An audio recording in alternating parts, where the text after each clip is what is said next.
ਸਤਿ ਓਂਕਾਰ। ਅੱਜ ਦੇ ਪਾਵਨ ਦਿਨ ਜੋ ਫੱਗਣ ਦਾ ਮਹੀਨਾ ਸ਼ੁਰੂ ਹੋਇਆ ਹੈ, ਫੱਗਣ ਦੇ ਇਸ ਪਾਵਨ ਦਿਨ ਤੇ ਮਹੀਨੇ ਤੇ ਦਾਤਾ ਜੀ ਦੇ ਘਰੋਂ ਜੋ ਸਾਨੂੰ ਸੁਨੇਹਾ ਹੈਗਾ, ਉਹ ਗੱਲ ਕੀਤੀ ਗਈ ਹੈ ਇਸ ਮਹੀਨੇ ਦੇ ਸੁੱਖ ਦੀ।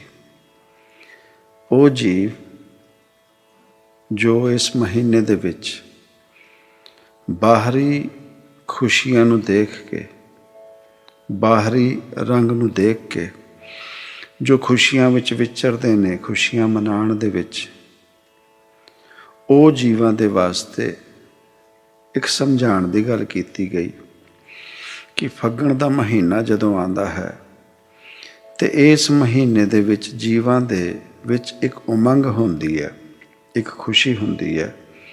ਉਹ ਖੁਸ਼ੀ ਹੁੰਦੀ ਹੈ ਹੋਲੀ ਦੀ। ਇਸੇ ਮਹੀਨੇ ਦੇ ਵਿੱਚ ਜੀਵ ਹੋਲੀ ਦੀ ਤਿਆਰੀਆਂ ਕਰਦੇ ਨੇ ਔਰ ਹੋਲੀ ਮਨਾਉਣ ਦੀ ਖੁਸ਼ੀ ਦੇ ਵਿੱਚ ਰੁੱਝ ਜਾਂਦੇ ਨੇ।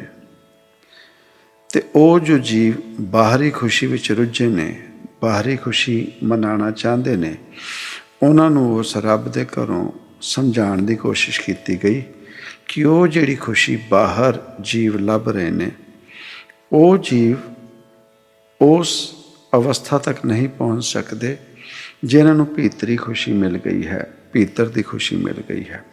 ਉਹ ਭੀਤਰ ਦੀ ਖੁਸ਼ੀ ਕੀ ਹੈਗੀ ਹੈ? ਜਦੋਂ ਉਹ ਖਾਲੀਪਨ ਜਿਹੜਾ ਜੀਵ ਦੇ ਸਰੀਰ ਦੇ ਵਿੱਚ, ਭਾਵ ਇਸ ਜੀਵ ਆਤਮਾ ਦਾ ਜੋ ਇਕੱਲਾਪਨ ਹੈ, ਖਾਲੀਪਨ ਹੈ, ਉਹ ਜਦੋਂ ਭਰ ਜਾਂਦਾ ਹੈ, ਉਹ ਜੀਵ ਆਤਮਾ ਨੂੰ ਸਹਾਰਾ ਮਿਲ ਜਾਂਦਾ ਹੈ ਤੇ ਉਹ ਜੀਵ ਆਤਮਾ ਫਿਰ ਪ੍ਰਫੁੱਲਿਤ ਹੋ ਜਾਂਦੀ ਹੈ ਔਰ ਅੰਦਰ ਦੀ ਇੱਕ ਖੁਸ਼ੀ, ਇੱਕ ਉਮੰਗ, ਇੱਕ ਚਾਵ, ਇੱਕ ਸੱਚਾਈ ਦਾ ਜੀਵ ਨੂੰ ਆਭਾਸ ਹੋਣ ਲੱਗ ਜਾਂਦਾ ਹੈ। ਔਰ ਉਹ ਜੋ ਅੰਦਰ ਦੀ ਖੁਸ਼ੀ ਦੀ ਗੱਲ ਕੀਤੀ ਗਈ ਹੈ, ਉਹ ਅੰਦਰ ਦੀ ਖੁਸ਼ੀ ਤਾਂ ਹੀ ਮਿਲ ਸਕਦੀ ਹੈ ਜਦੋਂ ਜੀਵ ਅੰਦਰ ਜਾਂਦਾ ਹੈ। ਔਰ ਇਸ ਫੱਗਣ ਦੇ ਮਹੀਨੇ ਦੇ ਵਿੱਚ ਉਹ ਜੀਵ ਆਤਮਾ, ਉਹ ਰੂਹਾਂ ਜਿਨ੍ਹਾਂ ਨੂੰ ਉਸ ਵਿਅਕਤੀ, ਉਸ ਜੀਵ ਦੀ ਕਿਰਪਾ ਦੇ ਨਾਲ, ਜਿਹਨੂੰ ਅਸੀਂ ਗੁਰੂ ਕਹਿੰਦੇ ਹਾਂ, ਉਹ ਜੋ ਪੂਰਨ ਗੁਰੂ ਹੁੰਦਾ ਹੈ, ਜੋ ਸੱਚ ਦੇ ਵਿੱਚ ਕਿਸੇ ਜੀਵ ਦੇ ਜੀਵਨ ਵਿੱਚ ਆਉਂਦਾ ਹੈ ਔਰ ਉਹਨੂੰ ਇਸ ਮਨੁੱਖੀ ਜਾਮੇ ਦੀ ਸੱਚਾਈ ਸਮਝਾਉਂਦਾ ਹੈ, ਔਰ ਉਸ ਗੁਰੂ, ਪੂਰਨ ਗੁਰੂ, ਸੱਚੇ ਗੁਰੂ ਦੇ ਮਾਰਗ ਦਰਸ਼ਨ ਦੇ ਨਾਲ, ਕਿਰਪਾ ਦੇ ਨਾਲ, ਜਦੋਂ ਜੀਵ ਨੂੰ ਇਸ ਘਰ ਦੇ ਵਿੱਚ ਅੰਦਰ ਭੀਤਰ ਉਹ ਜਿਹੜਾ ਉਸ ਜੀਵ ਆਤਮਾ ਦਾ ਰੱਬ ਹੈ, ਜਦੋਂ ਅੰਦਰ ਭੀਤਰ ਉਹ ਮਿਲ ਜਾਂਦਾ ਹੈ ਤੇ ਇਸ ਸਰੀਰ ਦੇ ਵਿੱਚ ਖੁਸ਼ੀ ਉਤਪੰਨ ਹੁੰਦੀ ਹੈ, ਉਮੰਗ ਪੈਦਾ ਹੁੰਦੀ ਹੈ। ਹੁਣ ਗੱਲ ਆਉਂਦੀ ਹੈ ਕਿ ਜੋ ਵੀ ਜੀਵ ਨੇ, ਉਹ ਜਿਵੇਂ ਪਹਿਲਾਂ ਸਮਝਾਇਆ ਗਿਆ ਕਿ 9 ਦਰ ਸੱਜ, ਉਹ ਜਿਹੜੇ 9 ਦਰਵਾਜ਼ੇ ਨੇ ਉਹ ਸਜਾਏ ਗਏ ਉਸ ਰੱਬ ਦੇ ਘਰੋਂ ਜੋ ਬਾਹਰ ਖੁੱਲ੍ਹਦੇ ਨੇ, ਤੇ ਇੱਕ 10ਵਾਂ ਦਵਾਰ ਹੈ ਜੋ 10ਵਾਂ ਗੁਪਤ ਰਖਾਇਆ, ਉਹ ਜੋ ਅੰਦਰ ਦੀ ਵੱਲ ਇਸ ਸਰੀਰ ਦੇ ਅੰਦਰ ਨੂੰ ਖੁੱਲ੍ਹਦਾ ਹੈ, ਉਸ 10ਵੇਂ ਦਵਾਰ ਦੀ ਗੱਲ ਕੀਤੀ ਗਈ। ਤੇ ਉਹ 10ਵਾਂ ਦਵਾਰ ਕੀ ਹੈ? ਉਹ ਹੈ ਦਵਾਰ ਜੋ ਜਿਹਨੂੰ ਅਸੀਂ ਕਹਿੰਦੇ ਹਾਂ ਦਰਵਾਜ਼ਾ। ਤੇ ਦਰਵਾਜ਼ੇ 'ਤੇ ਜਦੋਂ ਜੀਵ ਕੋਈ ਖੜਾ ਹੁੰਦਾ ਹੈ ਤੇ ਉਹ ਨਾ ਅੰਦਰ ਹੁੰਦਾ ਹੈ ਨਾ ਬਾਹਰ ਹੁੰਦਾ ਹੈ, ਭਾਵ ਜੇ ਉਹ ਬਾਹਰ ਨੂੰ ਖੜਾ ਹੈ ਤੇ ਬਾਹਰ ਹੀ ਹੈ, ਪਰ ਉਹ ਜਦੋਂ ਤੱਕ ਦਰਵਾਜ਼ਾ ਖੁੱਲ੍ਹਦਾ ਨਹੀਂ ਤੇ ਜੀਵ ਅੰਦਰ ਨਹੀਂ ਜਾ ਸਕਦਾ। ਤੇ ਜੇ ਕੋਈ ਜੀਵ ਅੰਦਰ ਬੈਠਾ ਹੈ, ਉਹ ਦਰਵਾਜ਼ੇ 'ਤੇ ਜਦੋਂ ਖੜਾ ਹੁੰਦਾ ਹੈ, ਜਦੋਂ ਤੱਕ ਉਹ ਦਰਵਾਜ਼ਾ ਖੁੱਲ੍ਹਦਾ ਨਹੀਂ, ਜੀਵ ਬਾਹਰ ਨਹੀਂ ਜਾ ਸਕਦਾ। ਸੋ ਉਹ ਜਿਹੜਾ ਦਰਵਾਜ਼ਾ, ਜਿਸ ਦਰਵਾਜ਼ੇ ਨੂੰ 10ਮ ਦਵਾਰ, ਉਹ ਦਰਵਾਜ਼ਾ ਜਿਹੜਾ 10ਵਾਂ ਹੈ, ਉਸ ਦਵਾਰ 'ਤੇ ਪਹੁੰਚਣ ਵਾਸਤੇ ਜੀਵ ਨੂੰ ਉਸ ਰਸਤੇ 'ਤੇ ਤੁਰਨਾ ਪਏਗਾ। ਜਿਵੇਂ ਅਸੀਂ ਕਿਸੇ ਨੂੰ ਮਿਲਣਾ ਚਾਹੁੰਦੇ ਹਾਂ, ਕਿਸੇ ਨੂੰ ਮਿਲਣ ਜਾਂਦੇ ਹਾਂ, ਤੇ ਪਹਿਲਾਂ ਉਹ ਜੀਵ ਸੋਚਦੇ ਹਾਂ ਕਿ ਅਸੀਂ ਕਿਹਨੂੰ ਮਿਲਣ ਜਾਣਾ ਹੈ। ਉਹ ਜੀਵ ਦੇ ਬਾਰੇ ਜਦੋਂ ਪੱਕਾ ਨਿਸ਼ਚੈ ਹੋ ਜਾਂਦਾ ਹੈ ਕਿ ਫਲਾਂ ਜੀਵ ਨੂੰ ਹੀ ਮਿਲਣ ਜਾਣਾ ਹੈ, ਤੇ ਉਸ ਤੋਂ ਬਾਅਦ ਜੀਵ ਉਸ ਜੀਵ ਨੂੰ ਮਿਲਣ ਦੇ ਵਾਸਤੇ ਉਹਦੇ ਘਰ ਵੱਲ ਤੁਰ ਪੈਂਦਾ ਹੈ। ਭਾਵ ਉਹ ਪੈਂਡਾ ਜੋ ਉਸ ਜੀਵ ਦੇ ਘਰ, ਸਾਡੇ ਵਰਗੇ ਜੀਵਾਂ ਦੇ ਘਰ ਦੇ ਵਿਚਾਲੇ ਹੁੰਦਾ ਹੈ, ਉਹ ਪੈਂਡਾ ਤੁਰ ਕੇ ਜਾਂ ਕਿਸੇ ਮੋਟਰ ਗੱਡੀ ਵਿੱਚ ਸਫ਼ਰ ਕਰਕੇ ਉਸ ਜੀਵ ਦੇ ਘਰ ਤੱਕ ਪਹੁੰਚਦਾ ਹੈ। ਔਰ ਜਦੋਂ ਉਸ ਜੀਵ ਦੇ ਘਰ ਦੇ ਬਾਹਰ ਪਹੁੰਚਦਾ ਹੈ ਤਾਂ ਉਸ ਜੀਵ ਦੇ ਘਰ ਦੇ ਬਾਹਰ ਇੱਕ ਦਰਵਾਜ਼ਾ ਲੱਗਾ ਹੁੰਦਾ ਹੈ। ਉਸ ਦਰਵਾਜ਼ੇ 'ਤੇ ਜਦੋਂ ਜੀਵ ਖੜ੍ਹਾ ਹੁੰਦਾ ਹੈ ਤਾਂ ਉਹ ਦਰਵਾਜ਼ੇ ਦੇ ਬਾਹਰ ਖੜ੍ਹਾ ਹੈ, ਉਸ ਘਰ ਦੇ ਬਾਹਰ ਖੜ੍ਹਾ ਹੈ, ਅੰਦਰ ਨਹੀਂ ਜਾ ਸਕਿਆ। ਔਰ ਅੰਦਰ ਜਾਣ ਵਾਸਤੇ ਉਸ ਜੀਵ ਨੂੰ ਉਸ ਦਰਵਾਜ਼ੇ 'ਤੇ ਉਸ ਜੀਵ ਜਿਹਨੂੰ ਅਸੀਂ ਮਿਲਣ ਗਏ ਹਾਂ ਉਸ ਜੀਵ ਦੇ ਦਰਵਾਜ਼ੇ 'ਤੇ ਦਸਤਕ ਦੇਣੀ ਪੈਂਦੀ ਹੈ, ਦਰਵਾਜ਼ੇ 'ਤੇ ਖਟਖਟਾਹਟ ਕਰਨੀ ਪੈਂਦੀ ਹੈ। ਅਤੇ ਉਹ ਜੀਵ ਘਰ ਦੇ ਅੰਦਰੋਂ ਜਦੋਂ ਦਰਵਾਜ਼ਾ ਖੋਲ੍ਹਦਾ ਹੈ, ਉਹ ਦਰਵਾਜ਼ਾ ਖੋਲ੍ਹਣ ਤੋਂ ਬਾਅਦ ਫਿਰ ਜੀਵ ਉਸ ਘਰ ਦੇ ਵਿੱਚ ਦਾਖਲ ਹੋ ਸਕਦਾ ਹੈ। ਇਹੀ ਗੱਲ ਹੈ ਇਸ ਸਰੀਰ ਦੇ ਵਿੱਚ ਉਹ ਜੋ 10ਵਾਂ ਦਰਵਾਜ਼ਾ ਜਿਹਨੂੰ ਅਸੀਂ ਦਸਮ ਦਵਾਰ ਕਹਿੰਦੇ ਹਾਂ, ਜਿਸ ਦੇ ਭੀਤਰ ਇੱਕ ਖੁਸ਼ੀ ਬੈਠੀ ਹੈ, ਉਹ ਦਸਮ ਦਵਾਰ ਦੀ ਗੱਲ ਜਦੋਂ ਕੀਤੀ ਜਾਂਦੀ ਹੈ ਤੇ ਜੀਵ ਕੀ ਕਹਿੰਦਾ ਹੈ ਕਿ ਜਿਸ ਜੀਵ ਦਾ ਦਸਮ ਦਵਾਰ ਖੁੱਲ੍ਹ ਜਾਂਦਾ ਹੈ, ਜਿਸ ਜੀਵ ਦੇ ਵਾਸਤੇ ਅੰਦਰ ਜਾਣ ਦਾ ਰਸਤਾ ਖੁੱਲ੍ਹ ਜਾਂਦਾ ਹੈ ਤੇ ਉਸ ਜੀਵ ਨੂੰ ਰੱਬ ਪ੍ਰਾਪਤ ਹੋ ਜਾਂਦਾ ਹੈ, ਰੱਬ ਮਿਲ ਜਾਂਦਾ ਹੈ। ਪਰ ਅਸਲ ਦੇ ਵਿੱਚ ਇਸ ਗੱਲ ਦੇ ਉੱਤੇ ਕੋਈ ਜ਼ੋਰ ਨਹੀਂ ਪਾ ਸਕਿਆ, ਅਸਲ ਦੇ ਵਿੱਚ ਇਸ ਗੱਲ ਨੂੰ ਕੋਈ ਸਮਝ ਨਹੀਂ ਸਕਿਆ ਕਿ ਦਰਵਾਜ਼ਾ ਉਹ ਸੱਚਾਈ ਨਹੀਂ, ਉਹ ਸੰਪੂਰਨਤਾ ਨਹੀਂ ਹੈ। ਦਰਵਾਜ਼ੇ 'ਤੇ ਖੜ੍ਹੇ ਹੋ ਕੇ ਜੀਵ ਘਰ ਦੇ ਅੰਦਰ ਨਹੀਂ ਵੜ ਸਕਦਾ। ਦਰਵਾਜ਼ਾ ਖੁੱਲ੍ਹਣ 'ਤੇ ਜੀਵ ਜਦੋਂ ਘਰ ਦੇ ਵਿੱਚ ਦਾਖਲ ਹੁੰਦਾ ਹੈ, ਦਾਖਲ ਹੋਣ ਤੋਂ ਬਾਅਦ ਜੇ ਉਹ ਦਰਵਾਜ਼ਾ ਖੁੱਲ੍ਹਿਆ ਹੈ, ਕਿਸੇ ਜੀਵ ਨੇ ਅੰਦਰੋਂ ਦਰਵਾਜ਼ਾ ਖੋਲ੍ਹਿਆ ਹੈ ਅਤੇ ਘਰ ਦੇ ਅੰਦਰ ਵੜਨ ਤੋਂ ਬਾਅਦ ਵੀ ਜੀਵ ਨੂੰ ਇਹ ਸੱਚਾਈ ਦਾ ਪਤਾ ਨਹੀਂ ਲੱਗਦਾ ਕਿ ਉਸ ਘਰ ਦੇ ਵਿੱਚ ਕੀ ਹੈ। ਉਸ ਘਰ ਦੇ ਅੰਦਰ ਵੜਨ ਤੋਂ ਬਾਅਦ ਫਿਰ ਉਹ ਦੇਖਦਾ ਹੈ ਕਿ ਬੈੱਡਰੂਮ ਹੈ ਜਾਂ ਕਿਚਨ ਹੈ ਜਾਂ ਲਿਵਿੰਗ ਰੂਮ ਹੈ, ਜੋ ਵੀ ਹੈ ਉਹ ਅੰਦਰ ਜਾ ਕੇ ਪਤਾ ਲੱਗਦਾ ਹੈ। ਉਸ ਘਰ ਦੇ ਅੰਦਰ ਜਾਣ ਤੋਂ ਬਾਅਦ ਜੀਵ ਕਹਿ ਸਕਦਾ ਹੈ ਕਿ ਇਸ ਘਰ ਦੇ ਅੰਦਰ ਇਹ ਸਭ ਕੁਝ ਚੀਜ਼ਾਂ ਪਈਆਂ ਨੇ, ਇੰਨੇ ਕਮਰੇ ਨੇ, ਇਹੋ ਜਿਹਾ ਘਰ ਭੀਤਰ ਤੋਂ ਦਿਖਦਾ ਹੈ। ਹੁਣ ਦੁਨਿਆਵੀ ਤੌਰ 'ਤੇ ਜਿਹੜੀ ਗੱਲ ਕਰਦੇ ਹਾਂ, ਜੀਵ ਜੋ ਬਾਹਰ ਹੀ ਘੁੰਮਦੇ ਨੇ, ਬਾਹਰੀ ਦਰਵਾਜ਼ਿਆਂ 'ਚ ਉਹ ਜੋ 9 ਦਰਵਾਜ਼ੇ ਨੇ, 2 ਅੱਖਾਂ, 2 ਨਾਸਿਕਾ, 2 ਸਾਡੇ ਕੰਨ ਹੋ ਗਏ, ਇੱਕ ਸਾਡਾ ਮੁੱਖ ਹੋ ਗਿਆ, ਇੱਕ ਗੁਦਾ ਦਵਾਰ ਅਤੇ ਇੱਕ ਸਾਡਾ ਜੋ ਲਿੰਗ ਹੈਗਾ, ਉਸ 9 ਰਸਤਿਆਂ ਦੇ ਵਿੱਚ ਜੋ ਵੀ ਜੀਵ ਉਹਨਾਂ ਰਸਤਿਆਂ 'ਤੇ ਤੁਰਦਾ ਹੈ, ਉਹਨਾਂ ਦਰਵਾਜ਼ਿਆਂ ਦੇ ਵਿੱਚ ਸਫ਼ਰ ਕਰਦਾ ਹੈ ਔਰ ਉਹ ਬਾਹਰ ਨੂੰ ਜਾਂਦੇ ਨੇ। ਔਰ ਉਹਨਾਂ ਰਸਤਿਆਂ ਦੇ ਵਿੱਚ ਹੀ ਜੋ ਉਹਨੂੰ ਆਨੰਦ ਮਿਲਦਾ ਹੈ ਉਹ ਹੈ ਮਾਇਆ ਰੂਪ, ਔਰ ਜੀਵ ਉਹਨਾਂ ਨੂੰ ਆਪਣੇ ਜੀਵਨ ਕਾਲ ਦੇ ਵਿੱਚ ਮਾਣਦਾ ਹੈ। ਔਰ ਉਹ ਜੋ 10ਵਾਂ ਦਰਵਾਜ਼ਾ ਹੈ, ਦਸਮ ਦਵਾਰ ਹੈ, ਜਦੋਂ ਜੀਵ ਉਸ ਮਾਰਗ 'ਤੇ ਤੁਰੇਗਾ ਤਾਂ ਉੱਥੇ ਪਹੁੰਚੇਗਾ। ਅਜੇ ਉਹ ਦਵਾਰ 'ਤੇ ਪਹੁੰਚਦਾ ਹੈ ਅਤੇ ਉਹ ਜਿਹੜੇ ਬਾਹਰ ਮੁਖੀ ਨੇ, ਉਹ ਜਿਹੜੇ ਬਾਹਰਲੇ ਦਰਵਾਜ਼ਿਆਂ ਦੇ ਵਿੱਚ ਹੀ ਅਜੇ ਫਸੇ ਹੋਏ ਨੇ, ਉਹਨਾਂ ਦਾ ਹੀ ਆਨੰਦ ਮਾਣ ਰਹੇ ਨੇ। ਉਹ ਕਿਸ ਤਰੀਕੇ ਨਾਲ ਅੰਦਰ ਦੀ ਸੱਚਾਈ ਨੂੰ ਦੱਸ ਸਕਦੇ ਨੇ। ਭਾਵ ਜਿਵੇਂ ਉਹ ਜੀਵ ਕੋਈ ਕਿਸੇ ਨੂੰ ਮਿਲਣ ਗਿਆ ਹੈ, ਘਰ ਦੇ ਭੀਤਰ ਨਹੀਂ ਗਿਆ, ਦਰਵਾਜ਼ੇ ਨੂੰ ਖਟਖਟਾਇਆ, ਦਰਵਾਜ਼ਾ ਖੋਲ੍ਹਿਆ ਨਹੀਂ ਗਿਆ ਅਤੇ ਬਾਹਰੋਂ ਰਹਿ ਕੇ ਉਹ ਨਹੀਂ ਜਾਣ ਸਕਦਾ ਕਿ ਇਸ ਘਰ ਦੇ ਭੀਤਰ ਕੀ ਹੈ, ਘਰ ਦੇ ਅੰਦਰ ਕੀ ਹੈ। ਬਾਹਰ ਖੜ੍ਹਾ ਜੀਵ ਅੰਦਰ ਦੀ ਸੱਚਾਈ ਨੂੰ ਨਹੀਂ ਦੱਸ ਸਕਦਾ। ਪਰ ਉਹ ਜੀਵ ਜੋ ਬਾਹਰੋਂ ਹੀ ਸੋਚੀ ਜਾਵੇ ਕਿ ਇਹ ਜੀ ਇਸ ਘਰ ਦੇ ਅੰਦਰ ਇੰਨੇ ਕਮਰੇ ਹੋਣਗੇ, ਇਹੋ ਜਿਹੇ ਦਿਖਦੇ ਹੋਣਗੇ, ਉਹ ਸਿਰਫ ਅਤੇ ਸਿਰਫ ਇੱਕ ਮਿੱਥਿਆ ਹੈ, ਉਹ ਸੱਚਾਈ ਨਹੀਂ ਹੈ। ਸੱਚਾਈ ਉਹੀ ਹੈ ਜੋ ਭੀਤਰ ਜਾ ਕੇ ਉਸ ਘਰ ਦੇ ਅੰਦਰ ਜੋ ਹੈ ਉਹਦੇ ਬਾਬਤ ਦੱਸ ਸਕੇ। ਉਹੀ ਗੱਲ ਆਉਂਦੀ ਹੈ ਜਦੋਂ ਦਸਮ ਦਵਾਰ ਦੀ ਗੱਲ ਕੀਤੀ ਜਾਂਦੀ ਹੈ, ਪਹਿਲਾਂ ਭੀਤਰ ਦਾ ਰਸਤਾ ਜੀਵ ਨੂੰ ਪਹਿਲਾਂ ਭੀਤਰ ਜਾਣ ਦਾ ਰਸਤਾ ਫੜਨਾ ਪਏਗਾ। ਭਾਵ ਉਹ ਪੈਂਡਾ ਜਿਵੇਂ ਕਿਸੇ ਨੂੰ ਮਿਲਣ ਜਾਂਦੇ ਹਾਂ, ਆਪਣੇ ਘਰ ਤੋਂ ਤੁਰਦੇ ਹਾਂ, ਉਸ ਜੀਵ ਨੂੰ ਮਿਲਣ ਵਾਸਤੇ ਉਸ ਘਰ ਵੱਲ ਜਦੋਂ ਤੁਰਦੇ ਹਾਂ, ਉਸੇ ਤਰੀਕੇ ਨਾਲ ਉਸ ਰੱਬ ਦੇ ਘਰ ਜਦੋਂ ਜਾਣਾ ਹੈ, ਉਸ ਰੱਬ ਦੀ ਪ੍ਰਾਪਤੀ ਕਰਨੀ ਹੈ ਅਤੇ ਬਾਹਰਲਾ ਦਰਵਾਜ਼ਾ, ਬਾਹਰਲੇ ਸਫ਼ਰ ਜਿਹੜੇ ਅਸੀਂ ਕਰ ਰਹੇ ਹਾਂ ਉਹਨੂੰ ਛੱਡ ਕੇ ਜੀਵ ਨੂੰ ਭੀਤਰ ਦਾ ਸਫ਼ਰ ਸ਼ੁਰੂ ਕਰਨਾ ਪਏਗਾ। ਔਰ ਜਦੋਂ ਜੀਵ ਭੀਤਰ ਦਾ ਸਫ਼ਰ ਕਰਨਾ ਸ਼ੁਰੂ ਕਰੇਗਾ, ਉਹ ਹੈ ਪੈਂਡਾ, ਉਹ ਹੈ ਰਸਤਾ ਜੋ ਸਾਡੇ ਬਾਹਰਲੇ ਦਵਾਰ ਤੋਂ ਉਸ ਦਸਮ ਦਵਾਰ ਵੱਲ ਜੀਵ ਨੂੰ ਲੈ ਕੇ ਜਾਏਗਾ। ਔਰ ਉਹ ਪੈਂਡਾ ਪੂਰਾ ਹੁੰਦਾ ਹੈ ਕਿਸੇ ਨਾ ਕਿਸੇ ਤਰੀਕੇ ਦਾ ਨਾਮ ਸਿਮਰਨ ਜਪ ਕੇ। ਉਹ ਜੋ ਸਵਾਸਾਂ ਦੀ ਪੂੰਜੀ ਹੈ, ਉਹ ਜੋ ਸਵਾਸਾਂ ਦੀ ਮਾਲਾ ਹੈ, ਉਹ ਸਵਾਸਾਂ ਦੀ ਮਾਲਾ ਨੂੰ ਜਦੋਂ ਜੀਵ ਫੇਰਦਾ ਹੈ, ਸਿਮਰਨ, ਉਹ ਜੋ ਨਾਮ ਸ਼ਬਦ ਉਸ ਸਵਾਸਾਂ ਦੀ ਮਾਲਾ 'ਤੇ ਚੜ੍ਹਾਉਂਦਾ ਹੈ ਔਰ ਭੀਤਰ ਜਾਣ ਲੱਗਦਾ ਹੈ, ਉਸ ਤੋਂ ਸ਼ੁਰੂ ਹੁੰਦਾ ਹੈ ਜੀਵ ਦਾ ਪੈਂਡਾ, ਰਸਤਾ ਉਸ ਰੱਬ ਦੇ ਘਰ ਵੱਲ ਜਾਣ ਦਾ, ਉਸ ਦਵਾਰ ਵੱਲ ਜਾਣ ਦਾ, ਜਿੱਥੋਂ ਦੀ ਦਾਖਲ ਹੋ ਕੇ ਜੀਵ ਉਸ ਰੱਬ ਦੇ ਘਰ ਦਾ ਆਨੰਦ ਮਾਣ ਸਕਦਾ ਹੈ, ਉਸ ਰੱਬ ਦੀ ਸੱਚਾਈ ਨੂੰ ਪਤਾ ਕਰ ਸਕਦਾ ਹੈ। ਜਦੋਂ ਜੀਵ ਤੁਰਿਆ, ਭੀਤਰ ਜਾਣ ਲੱਗਿਆ, ਤੇ ਭੀਤਰ ਜਾਣ ਵਾਸਤੇ ਸਵਾਸਾਂ ਦੀ ਜਦੋਂ ਮਾਲਾ ਫੇਰਨੀ ਸ਼ੁਰੂ ਕੀਤੀ, ਉਹ ਪੈਂਡਾ ਉਸ ਜੀਵ ਦਾ ਉਸ ਦਿਨ ਤੋਂ ਸ਼ੁਰੂ ਹੋਇਆ ਤੇ ਜੀਵ ਤੁਰਨ ਲੱਗ ਗਿਆ। ਤੇ ਜਿੰਨੀ ਕੁ ਜ਼ਿਆਦਾ ਮਿਹਨਤ ਹੈ, ਭਾਵ ਉਹ ਜੀਵ ਆਤਮਾ ਜੋ ਪੂਰਬਲੇ ਜਨਮਾਂ ਦੇ ਕਮਾਈ ਕਰਕੇ ਆਈ, ਕਰਮ ਕਰਕੇ ਆਈ, ਉਸ ਜੀਵ ਆਤਮਾ ਦੀ ਉਸ ਪਰਮ ਆਤਮਾ ਦੇ ਨਾਲ ਉਨੀ ਹੀ ਦੂਰੀ ਹੈ, ਉਨੀ ਦੂਰੀ ਹੈ। ਔਰ ਉਸ ਜੀਵ ਆਤਮਾ ਨੂੰ ਲੰਬਾ, ਜੇ ਉਹਦੇ ਦੁਸ਼ਕਰਮ ਜ਼ਿਆਦਾ ਨੇ ਔਰ ਕਿਸੇ ਤਰੀਕੇ ਦੀ ਕਿਰਪਾ ਹੋ ਗਈ, ਜੇ ਕੋਈ ਰੱਬ ਰੂਪ, ਕੋਈ ਗੁਰੂ ਰੂਪ ਮਹਾਂਪੁਰਸ਼ ਜੋ ਨਾਮ ਸਿਮਰਨ ਦਾ ਸਾਡੇ ਵਰਗੇ ਜੀਵਾਂ ਨੂੰ ਹੌਕਾ ਦਿੰਦਾ ਹੋਵੇ ਔਰ ਸਾਨੂੰ ਨਾਮ ਦੇ ਨਾਲ ਜੋੜੇ, ਤੇ ਉਹ ਜੀਵ ਆਤਮਾ ਉਸ ਮਾਰਗ 'ਤੇ ਜਦੋਂ ਤੁਰਨ ਲੱਗ ਜਾਂਦੀ ਹੈ ਆਪਣੇ ਸਵਾਸਾਂ ਦੀ ਮਾਲਾ ਫੇਰ ਕੇ ਸਿਮਰਨ ਕਰਨ ਦੇ ਨਾਲ, ਤੇ ਉਸ ਤੋਂ ਬਾਅਦ ਉਸ ਰੱਬ ਦੇ ਦਸਮ ਦਵਾਰ ਦੀ ਜਿਹਦੀ ਗੱਲ ਕੀਤੀ ਜਾਂਦੀ ਹੈ, ਰੱਬ ਦੇ ਘਰ ਤੱਕ ਪਹੁੰਚਣ ਦੇ ਵਾਸਤੇ ਉਸ ਜੀਵ ਦੇ ਪੂਰਬਲੇ ਜਿੰਨੇ ਦੁਸ਼ਕਰਮ ਨੇ ਜਾਂ ਸੁਕਰਮ ਨੇ, ਉਸ ਕਰਮਾਂ ਦੇ ਆਧਾਰ 'ਤੇ ਉਸ ਰੱਬ ਦੀ ਪ੍ਰਾਪਤੀ ਹੁੰਦੀ ਹੈ। ਕੋਈ ਕਹੇ ਮੈਂ ਜਿੱਦ ਦੇ ਨਾਲ ਜਾਂ ਮੈਂ ਹੱਠ ਦੇ ਨਾਲ ਕੋਸ਼ਿਸ਼ ਕਰਕੇ, ਉਹ ਪੂਰਬਲੇ ਕਰਮ ਵੀ ਜੀਵ ਦੇ ਫੈਸਲਾ ਕਰਦੇ ਨੇ ਕਿ ਉਹਨੂੰ ਕਿੰਨੀ ਕੁ ਦੂਰੀ ਤੈਅ ਕਰਨੀ ਪਏਗੀ।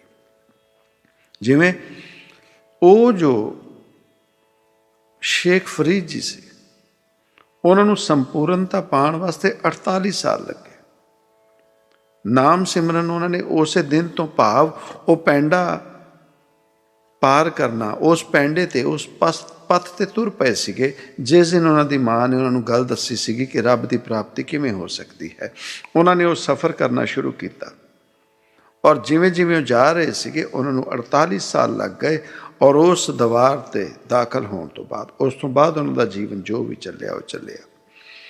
ਅਤੇ ਇਤਿਹਾਸ ਦੇ ਵਿੱਚ ਹੀ ਕਈ ਜੀਵ ਐਸੇ ਵੀ ਹੈਗੇ ਨੇ ਜਿਨ੍ਹਾਂ ਦੇ ਬਾਬਤ ਕਿਹਾ ਜਾਂਦਾ ਕਿ ਉਹ ਜਿਉਂ ਮਿਲਦੇ ਹੀ ਉਹਨਾਂ ਦੇ ਵਿੱਚ ਉਜਾਗਰਤਾ ਆ ਗਈ, ਉਹਨਾਂ ਦੀ ਉਜਾਗਰਤਾ ਆ ਗਈ। ਜੇ ਨਾਨਕ ਪਾਤਸ਼ਾਹ ਦੇ ਜੀਵਨ ਦੀ ਗੱਲ ਕਰਦੇ ਹਾਂ, ਤੇ ਨਾਨਕ ਪਾਤਸ਼ਾਹ ਦੇ ਜੀਵਨ ਦੇ ਵਿੱਚ ਉਹ ਜੋ ਬਾਬਾ ਬੁੱਢਾ ਜੀ ਸੀਗੇ, ਉਹ ਜੋ ਹੋਰ ਸੇਵਕ ਸੀਗੇ ਜੋ ਉਹਨਾਂ ਦੇ ਨਾਲ ਭਾਈ ਬਾਲਾ, ਭਾਈ ਮਰਦਾਨਾ ਜੀ, ਉਹਨਾਂ ਨੇ ਬਹੁਤ ਲੰਬਾ ਸਫ਼ਰ ਉਹਨਾਂ ਦੇ ਨਾਲ ਕੱਟਿਆ। ਪਰ ਉਹ ਜਿਨ੍ਹਾਂ ਨੂੰ ਅਸੀਂ ਲਹਿਣਾ ਕਹਿੰਦੇ ਹਾਂ, ਉਹ ਜੋ ਦੂਜੇ ਨਾਨਕ ਪਾਤਸ਼ਾਹ, ਉਹ ਜੋ ਗੁਰੂ ਅੰਗਦ ਦੇਵ ਪਾਤਸ਼ਾਹ ਹੋ ਕੇ ਸਾਡੇ ਜੀਵਨ ਦੇ ਵਿੱਚ ਆਏ, ਉਹਨਾਂ ਨੇ 3 ਤੋਂ 4 ਸਾਲ ਦੀ ਸੇਵਾ ਹੀ ਉਸ ਦਾਤਾ ਦੀ ਕੀਤੀ। ਔਰ 3-4 ਸਾਲਾਂ ਦੀ ਸੇਵਾ ਦੇ ਵਿੱਚ ਹੀ ਉਹ ਉਸ ਰੱਬ ਦੀ ਪ੍ਰਾਪਤੀ, ਉਸ ਸੱਚਾਈ, ਉਸ ਦਸਮ ਦਵਾਰ ਦੀ, ਜਿਹੜੀ ਦਵਾਰ ਦੀ ਗੱਲ ਕਰਦੇ ਹਾਂ, ਉੱਥੇ ਪਹੁੰਚ ਗਏ ਸੀਗੇ, ਉਹ ਪਹੁੰਚ ਗਏ ਸੀਗੇ।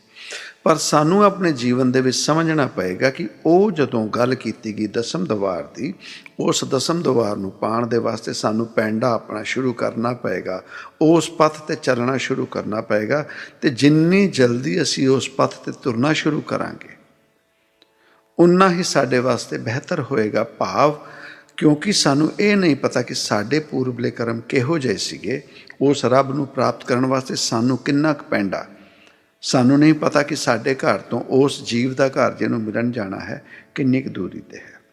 ਅਤੇ ਜਦੋਂ ਅਸੀਂ ਪੈਂਡਾ ਆਪਣਾ ਸ਼ੁਰੂ ਕਰਾਂਗੇ, ਉਸ ਪੱਥ 'ਤੇ ਤੁਰਨਾ ਸ਼ੁਰੂ ਕਰਾਂਗੇ, ਅਤੇ ਉਹਦੇ ਤੁਰਨ ਦੇ ਨਾਲ ਉਹ ਜੋ ਨਾਮ ਸਿਮਰਨ ਹੈ ਵਿਅਰਥ ਨਹੀਂ ਜਾਂਦਾ। ਕਾਲ ਬਲਵਾਨ ਹੈ, ਕਾਲ ਆਪਣਾ ਕੰਮ ਕਰਦਾ ਹੈ, ਕਾਲ ਨੇ ਬਹੁਤ ਜ਼ਿਆਦਾ ਖਿੱਚ ਪਾਣੀ ਹੈ, ਸਾਡੇ ਵਰਗੇ ਜੀਵਾਂ ਨੂੰ ਉਲਝਾਉਂਦਾ ਹੈ, ਜੋ ਕਿ ਸਾਡੇ ਵੱਲੋਂ ਉਹ ਗਲਤੀਆਂ ਹੋ ਜਾਂਦੀਆਂ ਨੇ। ਪਰ ਇਹ ਸੱਚਾਈ ਨੂੰ ਸਮਝ ਕੇ ਜਦੋਂ ਅਸੀਂ ਉਸ ਪੱਥ 'ਤੇ ਲਗਾਤਾਰ ਤੁਰਦੇ ਰਹਾਂਗੇ, ਤੇ ਜ਼ਰੂਰ ਅਸੀਂ ਉਸ ਰੱਬ ਦੇ ਮਾਰਗ 'ਤੇ ਤੁਰਦੇ ਹੋਏ ਉਹ ਦਵਾਰ ਜਿਹਨੂੰ ਅਸੀਂ ਦਸਮ ਦਵਾਰ ਕਹਿੰਦੇ ਹਾਂ, ਜਿਹਨੂੰ ਅਸੀਂ ਸੱਚਖੰਡ ਦਾ ਦਵਾਰ ਕਹਿੰਦੇ ਹਾਂ, ਉੱਥੇ ਜੀਵ ਜ਼ਰੂਰ ਪਹੁੰਚਦਾ ਹੈ।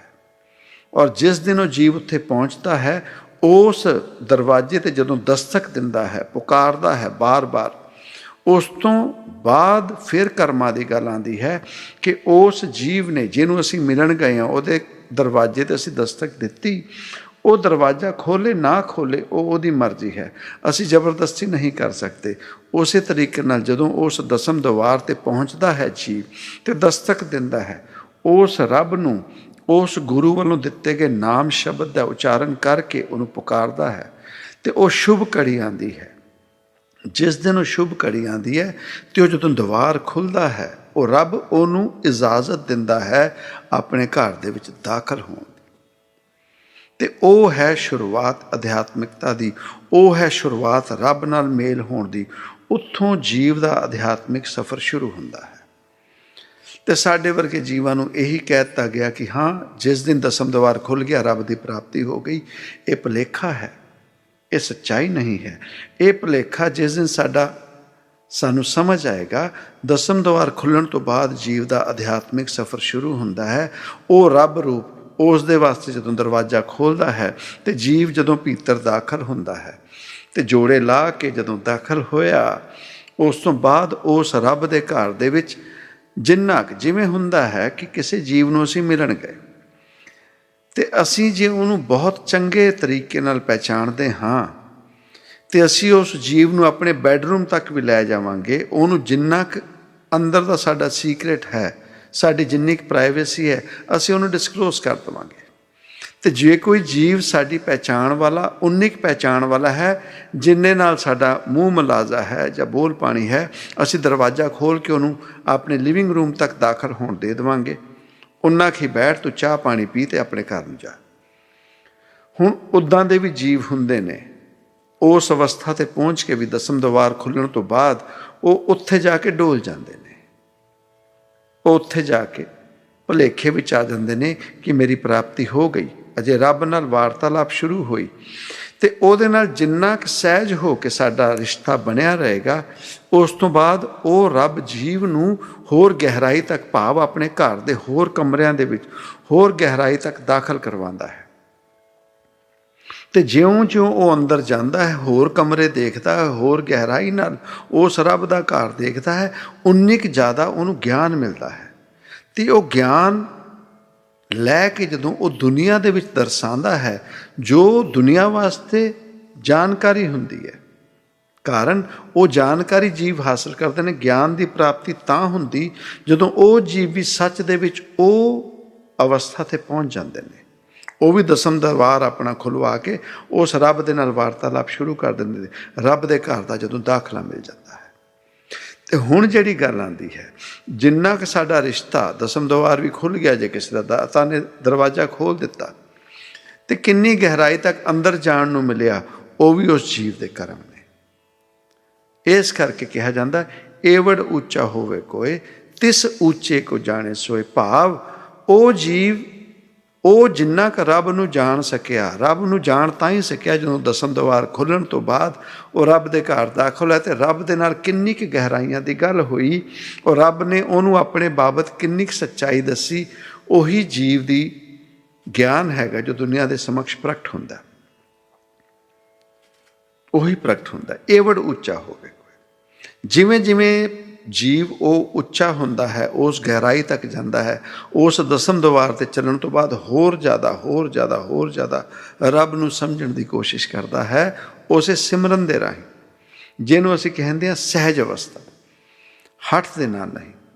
ਕਿਸੇ ਘਰ ਦੇ ਵਿੱਚ ਗਏ ਅਸੀਂ, ਔਰ ਉਸ ਜੀਵ ਦੇ ਨਾਲ ਜਿੰਨਾ ਕੁ ਮਿੱਠ ਬੋਲੜਾ ਹੋ ਕੇ ਅਸੀਂ ਗੱਲਾਂ ਕਰਾਂਗੇ, ਉਹ ਜੀਵ ਸਾਡੇ ਨਾਲ ਵੀ ਸਹਿਜ ਰਹੇਗਾ। ਅਤੇ ਜੇ ਅਸੀਂ ਕਿਸੇ ਦੇ ਘਰ ਜਾ ਕੇ ਹੱਠ ਕਰਨ ਲੱਗ ਜਾਈਏ, ਜਿੱਦ ਕਰਨ ਲੱਗ ਜਾਈਏ, ਉਹ ਬਣਿਆ ਬਣਾਇਆ ਰਿਸ਼ਤਾ ਵੀ ਅਸੀਂ ਖਰਾਬ ਕਰ ਲੈਂਦੇ ਹਾਂ।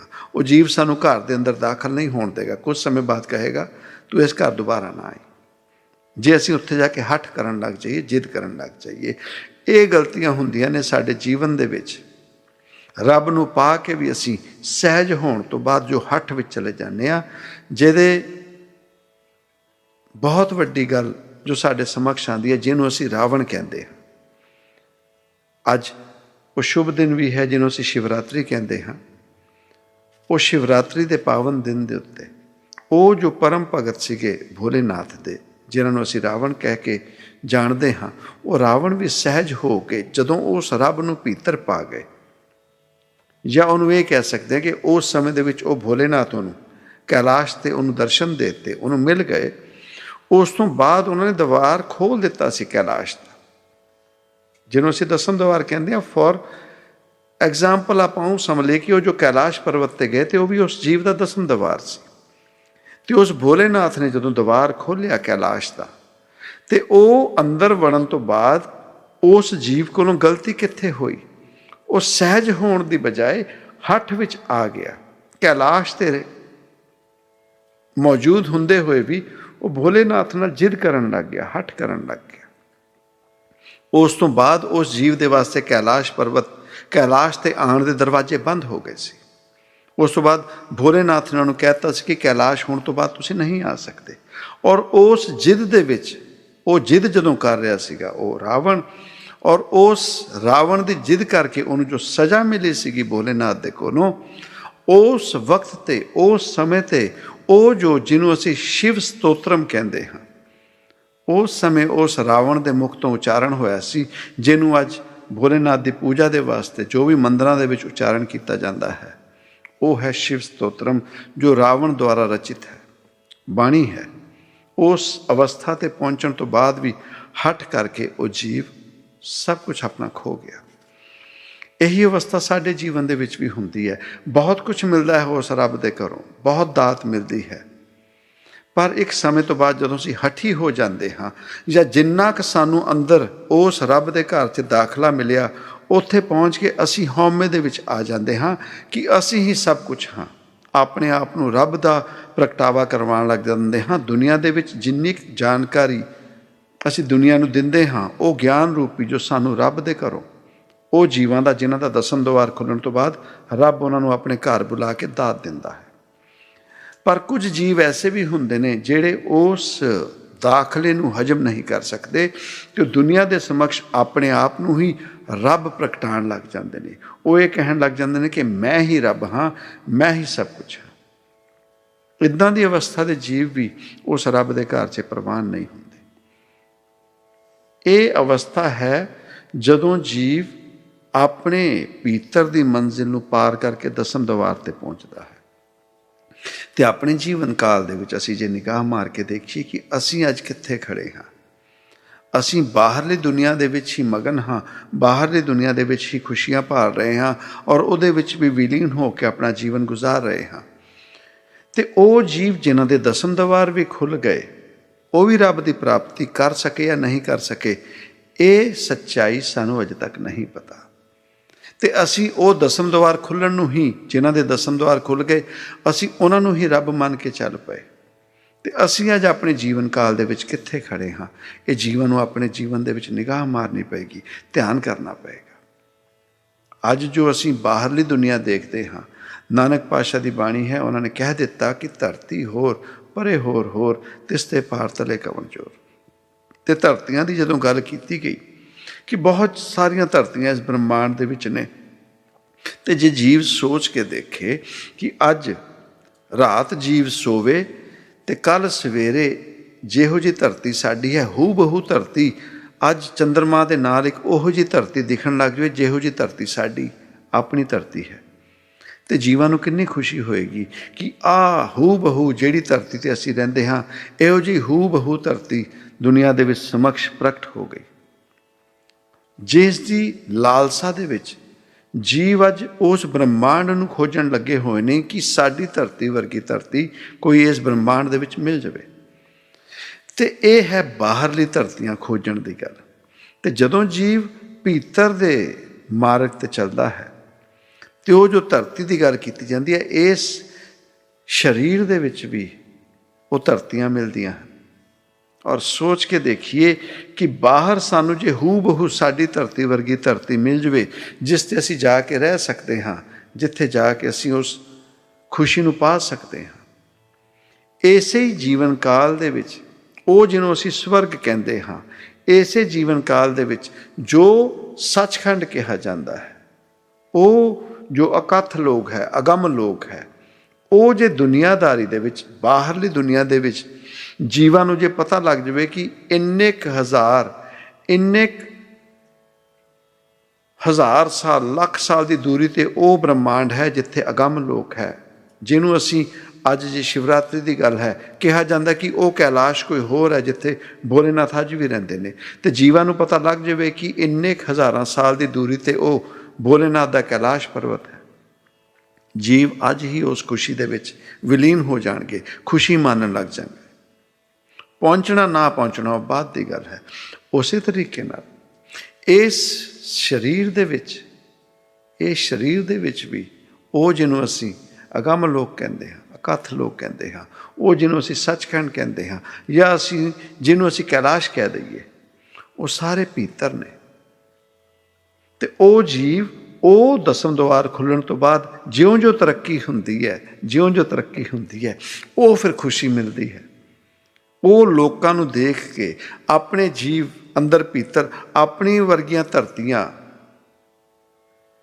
ਉਹ ਜੋ ਅਗੰਮ ਲੋਕ, ਜਿੰਨੇ ਵੀ ਲੋਕ ਨੇ, ਜਦੋਂ ਜੀਵ ਨੂੰ ਆਪਣੀ ਤਰੱਕੀ ਨਾਲ ਉਹ ਲੋਕਾਂ ਦਾ ਆਭਾਸ ਹੋਣ ਲੱਗ ਜਾਂਦਾ, ਉਹ ਲੋਕ ਜਿੱਥੇ ਜਿੱਥੇ ਧਰਤੀਆਂ ਨੇ, ਉਹਦਾ ਜਦੋਂ ਇੱਕ ਆਪਣਾ ਐਕਸਪੀਰੀਅੰਸ ਹੋਣ ਲੱਗ ਜਾਂਦਾ ਹੈ, ਅਤੇ ਜੀਵ ਦੀ ਖੁਸ਼ੀ, ਜੀਵ ਦੀ ਤਰੱਕੀ ਹੋਰ ਜ਼ਿਆਦਾ ਹੋ ਜਾਂਦੀ ਹੈ, ਔਰ ਜੀਵ ਦੇ ਵਿੱਚ ਆਨੰਦ, ਮੰਗਲ ਹੋ ਜਾਂਦਾ ਹੈ। ਉਹੀ ਗੱਲ ਕੀਤੀ ਗਈ। ਅੱਜ ਜੀ ਅਸੀਂ ਫੱਗਣ ਦੇ ਮਹੀਨੇ ਦੀ ਗੱਲ ਕਰ ਰਹੇ ਹਾਂ, ਸੰਗਰਾਂਦ ਮਨਾ ਰਹੇ ਹਾਂ, ਅਤੇ ਮਹਿਜ਼ ਸੰਗਰਾਂਦ ਦਾ ਹੁਕਮਨਾਮਾ ਸੁਣ ਕੇ, ਜਾਂ ਇਹ ਆਪਣੇ ਆਪ ਦਾ ਚਾਅ ਕਰਕੇ ਕਿ ਅੱਜ ਜੀ ਅਸੀਂ ਸ਼ੁਭ ਤਰੀਕੇ ਨਾਲ ਇਸ ਸੰਗਰਾਂਦ ਦੇ ਮਹੀਨੇ ਦਾ ਨਾਂ ਸੁਣਿਆ ਹੈ, ਇਸ ਦੇ ਨਾਲ ਹੀ ਸੱਚਾਈ ਨਹੀਂ ਹੁੰਦੀ। ਸੱਚਾਈ ਤਾਂ ਹੁੰਦੀ ਹੈ, ਖੁਸ਼ੀ ਤਾਂ ਹੁੰਦੀ ਹੈ, ਜੇ ਫੱਗਣ ਦੇ ਮਹੀਨੇ ਦੇ ਵਾਸਤੇ ਜੋ ਸੁਨੇਹਾ ਦਿੱਤਾ ਗਿਆ ਕਿ ਭੀਤਰ ਉਹ ਜਿਹੜੀ ਖੁਸ਼ੀ ਬਾਹਰਲੀ, ਆਪਾਂ ਜੋ ਬਾਹਰ ਖੁਸ਼ੀ ਲੱਭ ਰਹੇ ਹਾਂ, ਜਦੋਂ ਜੀਵ ਭੀਤਰ ਲੱਭਣ ਲੱਗ ਜਾਵੇ, ਔਰ ਕਿਸੇ ਮਹਾਂਪੁਰਸ਼ ਦੀ ਕਿਰਪਾ ਦੇ ਨਾਲ, ਕਿਸੇ ਗੁਰੂ ਜਨ ਦੀ ਕਿਰਪਾ ਦੇ ਨਾਲ ਉਹ ਅੰਦਰ ਸਾਨੂੰ ਰੱਬ ਦਾ ਮੇਲ ਹੋ ਜਾਂਦਾ ਹੈ, ਉਹ ਹੈ ਫੱਗਣ ਦਾ ਮਨਾਉਣਾ। ਉਹ ਹੈ ਸਾਡੇ ਜੀਵਨ ਦੇ ਵਿੱਚ ਫੱਗਣ ਦੇ ਮਹੀਨੇ ਦੀ ਖੁਸ਼ੀ। ਇਹ ਜਦੋਂ ਅਸੀਂ ਸਮਝ ਜਾਵਾਂਗੇ ਅਤੇ ਤੁਰਨ ਲੱਗਾਂਗੇ, ਔਰ ਤੁਰਨ ਤੋਂ ਬਾਅਦ ਉਹ ਸੁਲੱਖਣੀ ਘੜੀ ਆਏਗੀ ਜਿੱਥੇ ਉਹ ਦੀਵਾਰ ਤੱਕ ਪਹੁੰਚਾਂਗੇ, ਉਹਨੂੰ ਦਸਤਕ ਦੇਵਾਂਗੇ, ਔਰ ਜੇ ਕਰਮਾਂ ਦੇ ਵਿੱਚ ਹੋਵੇ, ਉਹ ਰੱਬ ਦੀਵਾਰ ਖੋਲ੍ਹ ਦੇਗਾ, ਉਹ ਦੀਵਾਰ ਖੋਲ੍ਹ ਦੇਗਾ। ਪਰ ਉਸ ਸਫ਼ਰ ਦੇ ਉੱਤੇ ਜੀਵਾਂ ਨੂੰ ਤੁਰਨਾ ਪਏਗਾ। ਜਦ ਤੱਕ ਉਸ ਸਫ਼ਰ 'ਤੇ ਤੁਰਾਂਗੇ ਨਹੀਂ, ਅਸੀਂ ਉਸ ਜੀਵ ਨੂੰ ਨਹੀਂ ਮਿਲ ਸਕਾਂਗੇ। ਮੈਂ ਜੇ ਕਹਿ ਦੇਣਾ ਕਿ ਸਾਡੇ ਕੋਲ ਰਿਸ਼ਤੇਦਾਰ ਨੇ, ਫਲਾਣੀ ਜਗ੍ਹਾ ਰਹਿੰਦੇ ਨੇ, ਮੈਂ ਜੇ ਕਹਿ ਦੇਣਾ ਸਾਡੇ ਰਿਸ਼ਤੇਦਾਰ ਨੇ, ਫਲਾਣੀ ਜਗ੍ਹਾ ਰਹਿੰਦੇ ਨੇ, ਉਹਨਾਂ ਨਾਲ ਮੇਲ ਕਦੋਂ ਹੋਏਗਾ? ਜਦੋਂ ਅਸੀਂ ਤੁਰਾਂਗੇ, ਜਦੋਂ ਉਹਨਾਂ ਨੂੰ ਮਿਲਣ ਵਾਸਤੇ ਅਸੀਂ ਤੁਰਾਂਗੇ। ਅਸੀਂ ਇੰਨੇ ਮਹਾਨ ਨਹੀਂ ਰਿਸ਼ਤੇਦਾਰੀਆਂ ਦੇ ਵਾਸਤੇ, ਸੱਜਣ ਮਿੱਤਰਤਾਈ ਦੇ ਵਾਸਤੇ, ਤੇ ਅਸੀਂ ਕਿਸੇ ਨੂੰ ਆਪਣੇ ਘਰ ਵੀ ਬੁਲਾ ਸਕਦੇ ਹਾਂ, ਕਹਿ ਸਕਦੇ ਹਾਂ। ਪਰ ਰਿਸ਼ਤੇਦਾਰੀਆਂ ਦੇ ਨਾਮ 'ਤੇ ਵੀ, ਜੇ ਅੱਜ ਅਸੀਂ ਅਮਰੀਕਾ ਦੇ ਵਿੱਚ ਹੈਗੇ ਹਾਂ, ਆਪਣੇ ਸਗੇ ਰਿਸ਼ਤੇਦਾਰਾਂ ਨੂੰ ਵੀ ਜੇ ਮਿਲਣਾ ਚਾਹੀਏ, ਅਸੀਂ ਉਹਨਾਂ ਨੂੰ ਆਪਣੇ ਘਰ ਦਾ ਸੱਦਾ ਵੀ ਦਈਏ, ਉਹ ਨਹੀਂ ਆ ਸਕਣਗੇ, ਉਹ ਨਹੀਂ ਮਿਲ ਸਕਦੇ, ਵੀਜ਼ੇ ਦੀ ਲੋੜ ਪਏਗੀ। ਉਸੇ ਤਰੀਕੇ ਨਾਲ ਉਸ ਰੱਬ ਦੇ ਵਾਸਤੇ ਅਸੀਂ ਇੰਨੇ ਮਹਾਨ ਨਹੀਂ ਕਿ ਅਸੀਂ ਉਸ ਰੱਬ ਨੂੰ ਕਹੀਏ ਕਿ ਤੂੰ ਆ ਕੇ ਮਿਲ ਜਾ। ਉਹ ਮਿਲਣ ਵਾਸਤੇ ਤੇ ਭੀਤਰ ਬੈਠਾ ਹੈ, ਮਿਲਣ ਵਾਸਤੇ। ਬਾਹਰ ਨਹੀਂ ਮਿਲ ਸਕਦਾ, ਉਹ ਬਾਹਰ ਨਹੀਂ ਮਿਲਦਾ। ਬਾਹਰ ਜੋ ਵੀ ਸਾਨੂੰ ਮਿਲਦੇ ਨੇ ਉਹ ਆਡੰਬਰ ਮਿਲਦੇ ਨੇ, ਉਹ ਰਸਤੇ ਦੱਸੇ ਜਾਂਦੇ ਨੇ, ਉਹ ਗੁਰੂ ਘਰ ਨੇ, ਉਹ ਪੂਜਾ ਸਥਲ ਨੇ, ਜਿੱਥੇ ਦੱਸਿਆ ਜਾਂਦਾ ਕਿ ਇਹ ਰਸਤਾ ਅਪਣਾ ਕੇ ਤੁਸੀਂ ਭੀਤਰ ਰੱਬ ਪਾ ਲਓ। ਬਜਾਏ ਇਹ ਗੱਲ ਜਾਣਨ ਦੇ, ਅੱਜ ਦੱਸ ਦਿਓ ਕਿ ਜਿਹੜੇ ਵੀ ਧਰਮ ਨੂੰ ਅਸੀਂ ਮੰਨਦੇ ਹਾਂ, ਜਿਹੜੇ ਵੀ ਧਰਮ ਸਥਲ 'ਤੇ ਜਾਂਦੇ ਹਾਂ, ਗੁਰੂ ਘਰ ਜਾਂਦੇ ਹਾਂ, ਉੱਥੇ ਸਾਨੂੰ ਇਹ ਸੁਨੇਹਾ ਦਿੱਤਾ ਜਾਂਦਾ ਕਿ ਇਹ ਤਰੀਕਾ ਹੈ, ਇਸ ਤਰੀਕੇ ਨਾਲ ਭੀਤਰ ਜਾ ਕੇ ਰੱਬ ਪਾ ਲਓ। ਜੇ ਦਿੱਤਾ ਜਾਂਦਾ ਹੈ ਤਾਂ ਵੀ ਅਸੀਂ ਉਹ ਸੁਣਨਾ ਨਹੀਂ ਚਾਹੁੰਦੇ। ਅਤੇ ਉਹੀ ਆਡੰਬਰ ਨੇ। ਰੋਜ਼ਾਨਾ ਜੋ ਸਾਡੀ ਨਿੱਤ ਕਿਰਿਆ ਹੈਗੀ ਹੈ, ਉੱਥੇ ਜਾ ਕੇ ਉਹੀ ਕੋਈ ਧੂਪ ਬੱਤੀ ਬਾਲ ਰਿਹਾ, ਕੋਈ ਸਿਰਫ ਨਤਮਸਤਕ ਹੋ ਰਿਹਾ।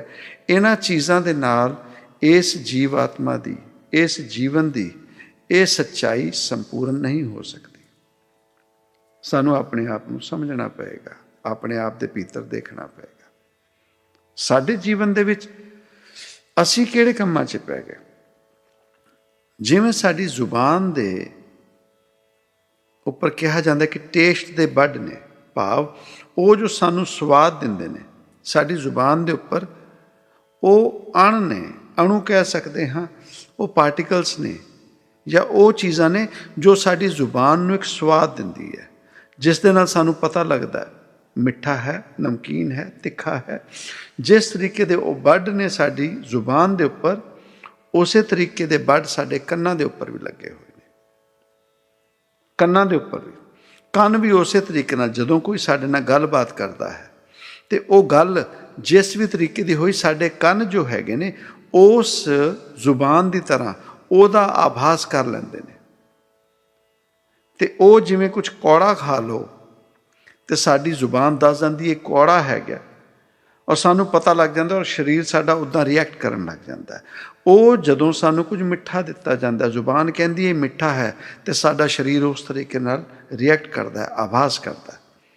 ਉਸੇ ਤਰੀਕੇ ਨਾਲ ਸਾਡੇ ਕੰਨ ਜਦੋਂ ਨੇ ਸਾਨੂੰ ਕੋਈ ਕੌੜਾ ਵਚਨ ਬੋਲਦਾ ਹੈ, ਕੌੜਾ ਬੋਲਦਾ ਹੈ, ਤੇ ਸਾਡੇ ਕੰਨ ਸਾਨੂੰ ਉਹ ਸਵਾਦ ਦਿੰਦੇ ਨੇ ਕਿ ਇਹ ਕੌੜਾ ਹੈ, ਔਰ ਸਾਡਾ ਸਰੀਰ ਉਸ ਤਰੀਕੇ ਨਾਲ ਉਹਨੂੰ ਰਿਐਕਟ ਕਰਦਾ ਹੈ, ਉਸੇ ਤਰੀਕੇ ਨਾਲ ਜਿਵੇਂ ਜ਼ੁਬਾਨ ਦਾ ਕੌੜਾਪਨ ਸਾਡਾ ਸਰੀਰ ਰਿਐਕਟ ਕਰਦਾ ਹੈ। ਉਹ ਜੋ ਕੋਈ ਮਿੱਠਾ ਬੋਲਦਾ ਹੈ, ਉਹ ਸਾਡੇ ਬਾਰੇ ਕੋਈ ਚੰਗਾ ਬੋਲਦਾ ਹੈ, ਸਾਨੂੰ ਸੁਣਨ ਨੂੰ ਚੰਗਾ ਲੱਗਦਾ ਹੈ। ਸਾਡੇ ਈਅਰਬਡਸ ਜੋ ਟੇਸਟ ਦੇ ਬਡ ਨੇ ਉਹ ਸਾਨੂੰ ਉਸ ਤਰੀਕੇ ਦਾ ਆਭਾਸ ਕਰਦੇ ਨੇ, ਔਰ ਅਸੀਂ ਉਹ ਸੁਣ ਕੇ ਬਹੁਤ ਖੁਸ਼ ਹੁੰਦੇ ਹਾਂ। ਕਦ ਤੱਕ ਇਸ ਭੁਲੇਖੇ 'ਚ ਰਹਾਂਗੇ? ਇਹ ਜੋ ਕੰਨਾਂ ਦਾ ਰਸ ਹੈਗਾ, ਇਹ ਜੋ ਜ਼ੁਬਾਨ ਦਾ ਰਸ ਹੈਗਾ, ਇਹ ਸਾਡੇ ਬਡਸ ਸਾਨੂੰ ਖਰਾਬ ਕਰਦੇ ਨੇ, ਇਹ ਸਾਨੂੰ ਖਰਾਬ ਕਰਦੇ ਨੇ। ਜਦ ਤੱਕ ਸਾਡੇ ਬਾਬਤ ਕੋਈ ਚੰਗਾ ਬੋਲਦਾ ਹੈ, ਚੰਗੀਆਂ ਗੱਲਾਂ ਬੋਲਦਾ ਹੈ, ਸਾਨੂੰ ਬਹੁਤ ਚੰਗਾ ਲੱਗਦਾ ਹੈ, ਬਹੁਤ ਚੰਗਾ ਲੱਗਦਾ ਹੈ। ਜਦ ਕੋਈ ਸਾਡੇ ਬਾਰੇ ਕੋਈ ਬੁਰਾ ਬੋਲਦਾ ਹੈ, ਸਾਨੂੰ ਬੁਰਾ ਲੱਗਦਾ ਹੈ। ਪਰ ਜੀਵਨ ਦੇ ਵਿੱਚ ਅਸੀਂ ਕਦੋਂ ਤੱਕ ਇਹ ਸੁਣਨ ਸੁਣਾਉਣ ਦੇ ਵਿੱਚ ਹੀ ਫਸੇ ਰਵਾਂਗੇ? ਐਸਾ ਕੰਮ ਮੂਲੇ ਨਾ ਕੀਜੈ ਜਿਤ ਅੰਤ ਪਛੁਤਾਈ। ਉਹ ਮਿਠਾਸ ਦੀਆਂ ਗੱਲਾਂ ਆਪਣੇ ਕੰਨਾਂ ਤੱਕ ਨਾ ਪਹੁੰਚਣ ਦਈਏ।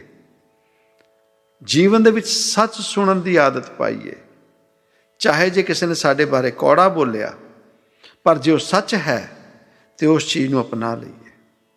ਚਾਹੇ ਸਾਡੇ ਬਾਰੇ ਕੋਈ ਝੂਠ ਮਿੱਠਾ ਬੋਲ ਰਿਹਾ, ਪਰ ਭੀਤਰੋਂ ਅਸੀਂ ਜੇ ਜਾਣਦੇ ਹਾਂ ਕਿ ਸਭ ਝੂਠ ਹੈ, ਮੈਂ ਇੱਕ ਦਿਖਾਵਾ ਕਰ ਰਿਹਾ, ਇਹ ਮੈਂ ਸਿਰਫ ਦਿਖਾਵਾ ਕਰ ਰਿਹਾ ਹਾਂ।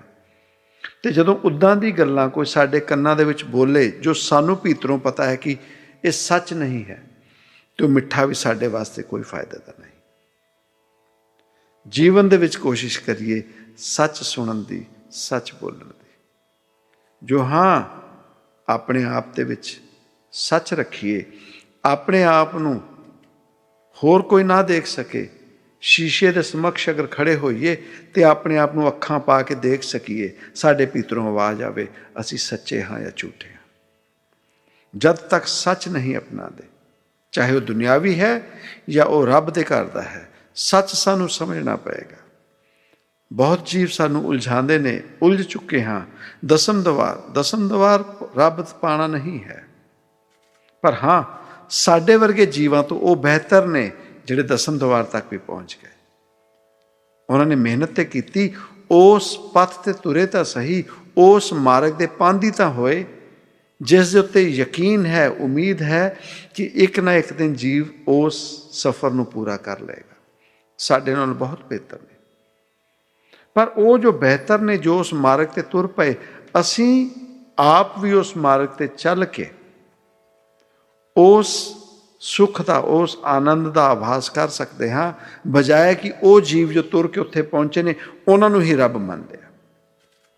ਉਹਨਾਂ ਨੂੰ ਹੀ ਜੇ ਅਸੀਂ ਰੱਬ ਮੰਨਣ ਲੱਗ ਗਏ ਤੇ ਅਸੀਂ ਜੀਵਨ ਦੇ ਵਿੱਚ ਕੁਛ ਵੀ ਪ੍ਰਾਪਤੀ ਨਹੀਂ ਕਰ ਸਕਾਂਗੇ। ਕਾਰਨ ਇਹ ਧਰਤੀ ਕਰਮ ਸੰਧੜਾ ਖੇਤ ਹੈ, ਜੋ ਬੀਜੇਗਾ ਉਹੀ ਵੱਢੇਗਾ।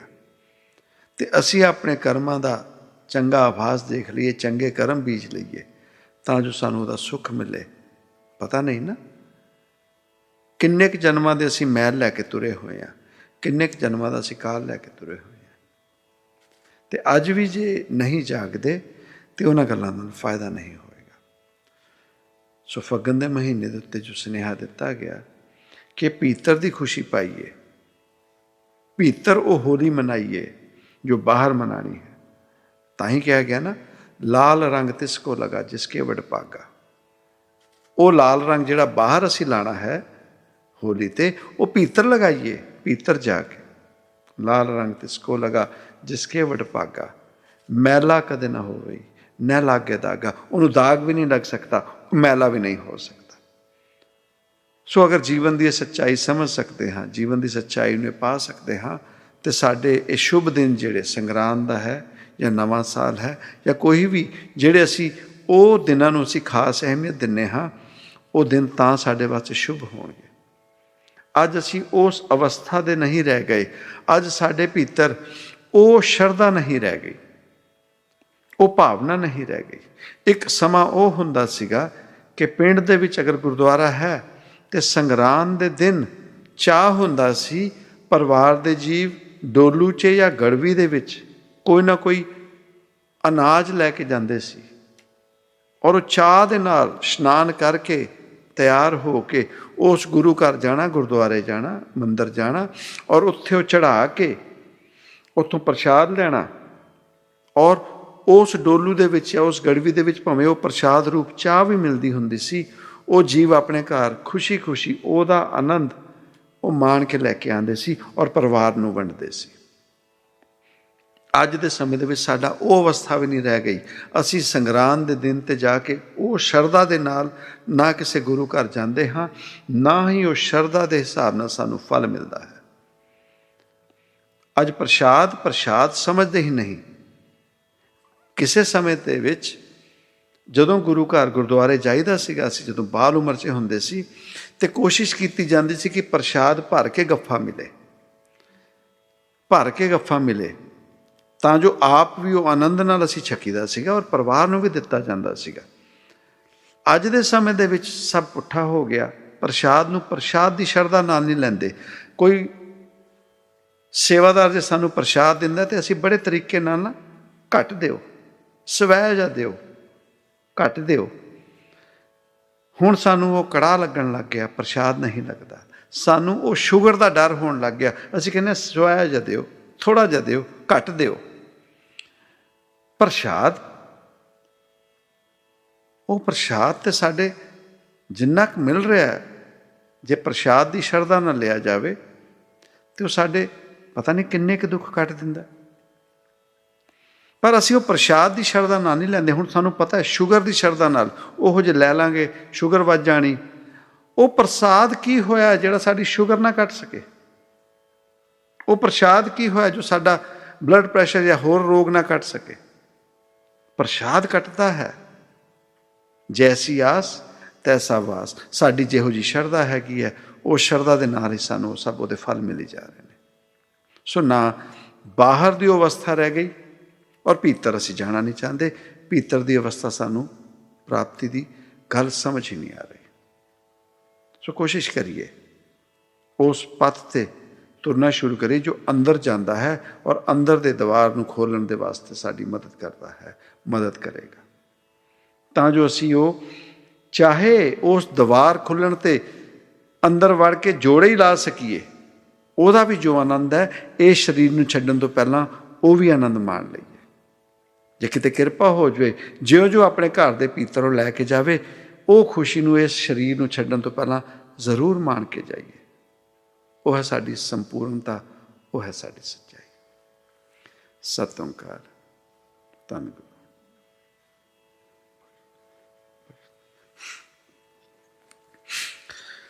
ਸਤਿ ਓਂਕਾਰ ਸਾਧ ਸੰਗਤ ਜੀ। ਸਾਧ ਸੰਗਤ ਜੀ, ਆਪ ਸਾਰਿਆਂ ਨੂੰ ਫੱਗਣ ਦੇ ਮਹੀਨੇ ਸੰਗਰਾਂਦ ਦੀ ਲੱਖ ਲੱਖ ਵਧਾਈ। ਅਤੇ ਅੱਜ ਮਹਾਸ਼ਿਵਰਾਤਰੀ ਵੀ ਹੈ। आप सारे ਨੂੰ महाशिवरात्रि की भी लाख लाख बधाई। तो साथ संगत जी, आज जैसे सत्संग संक्रांत का होता है तो इस दिन पंजाबी में सत्संग का हुक्म होता है, तो पंजाबी में सत्संग कर देते हैं। बाकी दिनों में हिंदी का सत्संग होता है। तो आप जैसा भी था, आप जितना समझ सके, और ज़रूर उम्मीद है क्योंकि पंजाबी और हिंदी में ज़्यादा फ़र्क तो है नहीं, समझ ज़रूर आई होगी आप लोगों को। बात है भीतर जाने की, बात है भीतर उस द्वार तक पहुंचने की, उस द्वार के भीतर जाने की जहाँ से हमारा आध्यात्मिकता का सफ़र शुरू होता है, जहाँ से रब के साथ हमारी बातचीत शुरू होती है। या कह सकते हो कि हमारा सेल फोन,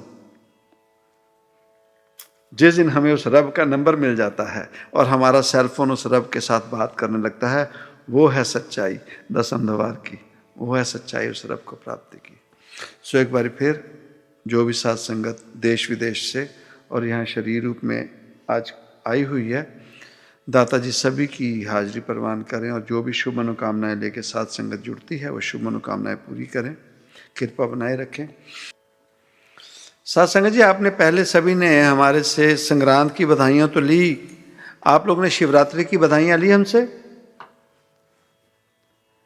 बधाइयाँ हैं आप सभी को शिवरात्रि की, महाशिवरात्रि की। तो ऐसे करते हैं,